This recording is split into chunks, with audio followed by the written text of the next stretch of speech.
लेकिन आज पहला सवाल रत्नाकर सिंह आपसे। जयराम रमेश कह रहे हैं कि संविधान के खिलाफ है। सर अभी तो कुछ शुरू ही नहीं हुआ, पहले ही आपको संविधान के खिलाफ लगने लगा।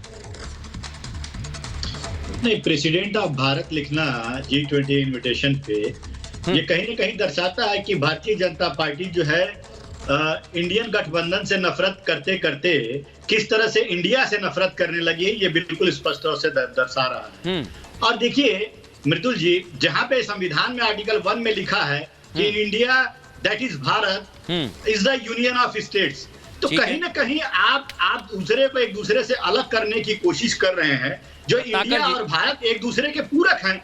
आपकी नफरत की राजनीति इतनी बढ़ गई है। बिल्कुल रत्नाकर जी, आपने एक बात कही, संविधान का जिक्र किया, चर्चा को शुरू करूं उससे पहले एक सवाल और करता हूं आपसे, फिर आगे बढ़ाऊंगा मैं। आपने कहा कि लिखा हुआ है संविधान में, इसलिए मैं लेके आया था ये प्रति, ये मैं लेके आया हूं और इसमें लिखा हुआ है, मैं हिंदी में पढ़ के सुनाता हूं और कई भाषाओं में भी लेकर आया हूं। हिंदी में लिखा हुआ है, साफ तौर पर बता रहा हूं मैं, अनुच्छेद 1 में जो आप जिक्र कर रहे हैं, भारत अर्थात इंडिया, ये हिंदी में लिखा हुआ है। उर्दू में अगर आप पढ़ेंगे तब भी लिखा हुआ है भारत यानी इंडिया। गुजराती में पढ़ेंगे तब भी यही लिखा हुआ है। तो आप किसको मानेंगे? तो भारतीय जनता पार्टी को यह समझना चाहिए, भारत यानी इंडिया।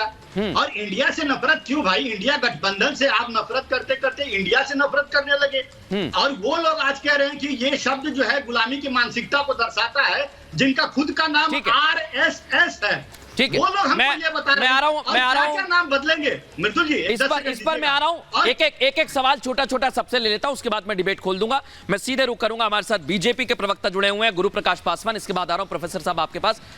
गुरु प्रकाश पासवान जी, वो कह रहे हैं कि आपको इंडिया से दिक्कत है, और इतनी दिक्कत है तो फिर आप कैसे बदलेंगे? मेक इन इंडिया में भी है, स्किल इंडिया में भी इंडिया है, क्या करेंगे आप फिर?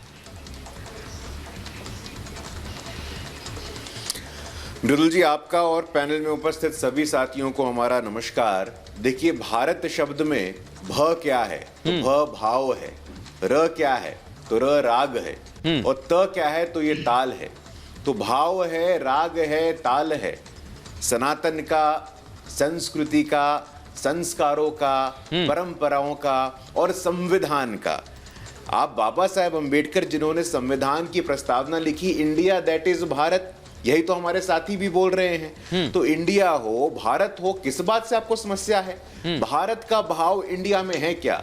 भारत का राग, भारत का ताल, वो भाव, वो संस्कार, हमें ये समझने की आवश्यकता है कि भाई औपनिवेशिक मानसिकता, जो लोग जिनकी पार्टी का संस्थापन ही एओ ह्यूम ने किया, जिनकी पार्टी अस्तित्व में ही किसी बाहर के व्यक्ति ने लेकर के आई, उनके मन में ये विचार आना, देखिए मुझे समझ में नहीं आता। तो आपने प्रेसिडेंट ऑफ भारत क्यों लिखा? पासवान जी, पासवान जी, एक मिनट रत्नाकर जी, क्या है पासवान जी, आपने प्रेसिडेंट ऑफ भारत क्यों लिखा?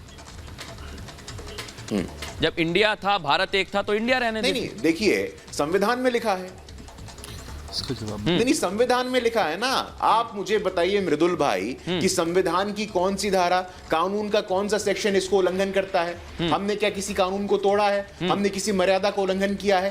President of Bharat. और देखिए, हमें तैयार रहना चाहिए। 75 वर्षों में जब हम अमृत काल में प्रवेश कर रहे हैं, पहली बार देश के इतिहास में आदिवासी की बेटी संविधान के सर्वोच्च स्थान पे पहुंची है। ऐसा भी पहले नहीं हुआ था। तो तैयार रहिए, नई इंडिया में 140 करोड़ भारतवासी तय करेंगे। ये एक परिवार और एक सामंती वर्ग तय नहीं करेगा, कोई तय नहीं करेगा। पासवान जी